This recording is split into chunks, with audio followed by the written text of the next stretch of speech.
रसूल फरमाते हैं कि अगर आप नामहरम को छूने के बनिस्बत अगर आप खीला ठोकेंगे आपके सिर पे, वो बेहतर है।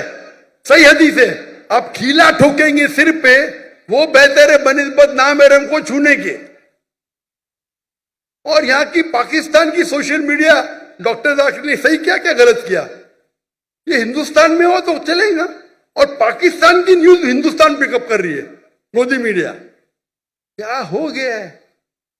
मैं सोचा भी नहीं था मेरे ख्वाब में क्या पाकिस्तान में माशरे में ऐसा होगा। मैं हमेशा समझता था कि हिंदुस्तान के हिंदू इस्लाम को और बेहतर जानने लगे। वो मुझसे मोहब्बत करते, मुझे तकरीर के लिए बुलाते, एहतराम करते।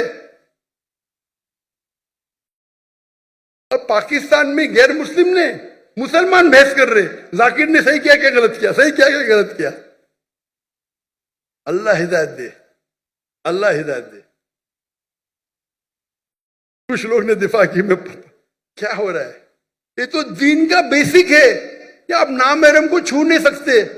अगर बालिग लड़की है 13-14 साल के ऊपर है, खलास।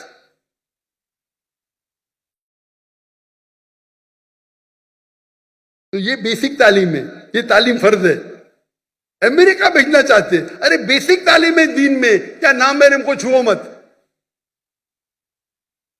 पैसे वाले हैं, पैसा फेंक के गरीबों में बांटते, और छू सकते क्या आप उनको? और बोला बेसिक चीज पता नहीं।